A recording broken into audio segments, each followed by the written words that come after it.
سیرت بتا رہے ہیں. ہم کیا کرتے ہیں؟ محبت کے دم بھی کرتے ہیں. محفل میلاد کی حد تک بڑے مومن، 11ویں شریف کے لیے بڑے مومن، عرسوں کے لیے بڑے مومن، نیک کاموں کے لیے، ناموس مصطفیٰ کے لیے بڑے مومن جوش و خروش میں آ جاتے ہیں. جب یہ ایونٹس نہیں ہوتے اور ساری زندگی جب روٹین کی ہوتی ہے، اس وقت ہم عمل سے خالی ہو جاتے ہیں. بھئی عمل بھی اسی مصطفیٰ نے دیا ہے. عصیہ گناہگار نہ تھے، سو نافرمانیاں چھوڑ دیں، زندگیوں میں تقوی پیدا کر لیں، اطاعت گزاری پیدا کر لیں. رات کے اندھیروں میں چند لمحوں کے لیے جبین نیاز اللہ کے حضور جھکانا سیکھ لیں. عبادت کا ذوق پیدا کریں، آنکھوں کو رونے والا بنا لیں، دل کو تڑپنے والا بنا لیں، زبان کو میٹھا کر لیں، کردار کو خوش خلق کر لیں. آپ سے کسی شخص کا دل نہ ٹوٹے، آپ کے قول سے کسی کا دل نہ دکھے. جو آپ کے چہرے کو دیکھے اس کی وحشت دور ہو جائے. جو دکھی ہو آپ اس کے دکھوں کو دور کرنے والے بنے. یہ حضور کی غلامی ہے. یہاں تک سیرت ہو گئی. اور سیرت کے بعد اللہ پاک نے اپنا خطاب اینڈ کہاں کیا؟ اختتام خطاب وَسَلَامٌ عَلَيْهِ يَوْمَ وُلِدَ. فرمایا سلام ہو اس پر، حضرت یحییٰ پر، جس دن اس کا میلاد ہوا. بعض اوقات خیال آتا ہے ذہن میں کہ ہم میلاد کرتے ہیں تو میلاد کا ذکر کیا قرآن میں بھی ہے؟ ہاں، یہاں سورہ مریم میں سلام علیہ یوم ولد. تو جس دن نبی کا میلاد ہوتا ہے اس دن اللہ اس پر سلام پڑھتا ہے. میلاد اور سلام کا چولی دامن کا ساتھ ہے. یہ نقطہ سمجھاؤں گا آج، یہ نقطہ سمجھاؤں گا، یاد رکھ لیں. میلاد اور سلام کا بڑا گہرا ربط ہے. اللہ پاک نے قائم کر دیا، فرمایا سلام علیہ یوم ولد.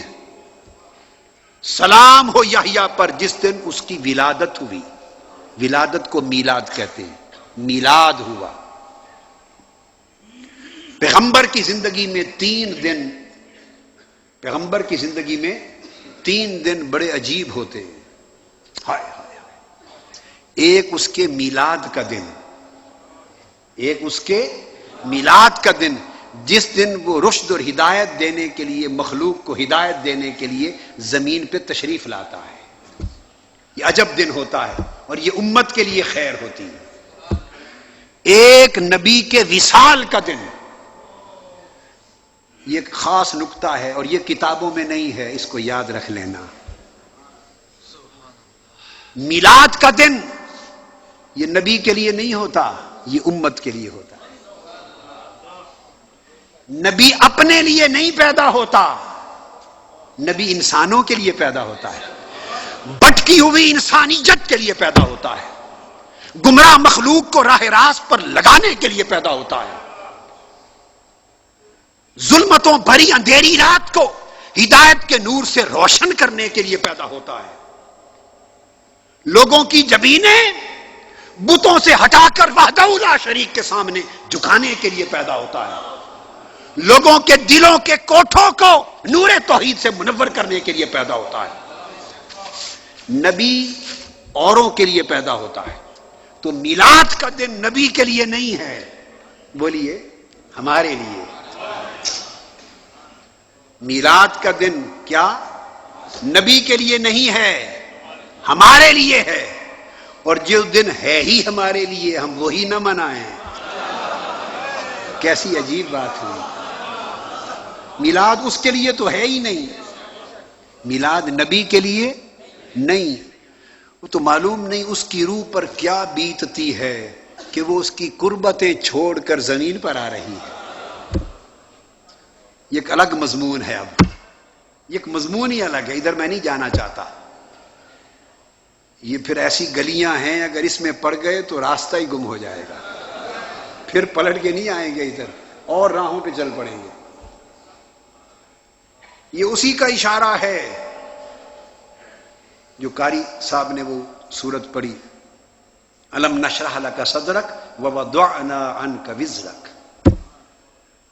جب نبی پیدا ہوتا ہے میلاد کا دن تو اس کی روح تو بوجھل بوجھل نیچے آتی ہے، اس لیے کہ وہ مالا اعلیٰ میں الستو بربکم کی ندائیں سننے والی اور محبوب حقیقی کی قربتوں میں رہنے والی اور اس کے انوار و تجلیات کے سمندروں میں غوطہ زن رہنے والی روح مالا اعلیٰ چھوڑ کر عالم ناسوت میں آ رہی ہے، عالم انوار کو چھوڑ کر بشری دنیا میں آ رہی ہے، ملکوتی کائنات کو چھوڑ کر اس ناسوتی ظلماتی دنیا میں ہمیں راہ حق پہ لگانے کے لیے آ رہی ہے، اپنا خسارہ کر رہی ہے، ہمارے نفع کے لیے آ رہی ہے. تو میلاد کا دن نبی کے لیے نہیں ہوتا، امت کے لیے ہوتا ہے. سمجھ گئے؟ اب دوسرا دن نبی کی زندگی میں وصال کا دن ہے. وصال کا دن امت کے لیے نہیں ہوتا، وہ نبی کے لیے ہوتا ہے. وفات کا دن امت کے لیے نہیں، وہ نبی کے لیے ہوتا ہے. اس لیے کہ میلاد جس دن ہوا تھا اس دن روح کی جدائی ہوئی تھی، نبی کی روح کی محبوب کی مالا اعلیٰ کی قربتوں سے، عالم جبروت کی عظمتوں سے، عالم لاہوت کی عظمتوں سے، عالم ہاہوت کی عظمتوں سے، اس کے انوار و تجلیات کی بارگاہ سے ظاہراً ایک دوری سی ہوئی تھی کہ عالم ناسوت میں آئی تھی. اور جب وفات ہوتی ہے تو وفات وصال ہوتا ہے، دوری ہجر ختم کر کے پھر ملاقات کے لیے جا رہی ہے، ملاقات کے لیے جا رہی ہے.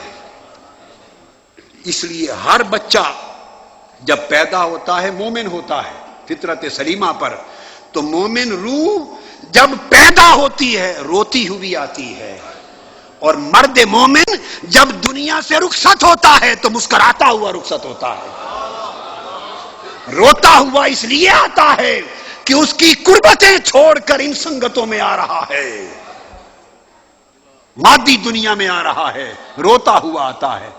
اور جب اللہ والا یہاں سے رخصت ہوتا ہے یوم وفات تو مسکراتا جاتا ہے کہ دوریاں ہجر اور فراق ختم ہوئے اور یار سے ملاقات کی گھڑیاں آ پہنچی. وفات ہمارے لیے نہیں نبی کے لیے ہے. اب جواب آپ کو یہاں دے دوں. بعض لوگ نادانی میں سوال کرتے ہیں تم میلاد مناتے ہو وفات کا دن کیوں نہیں مناتے؟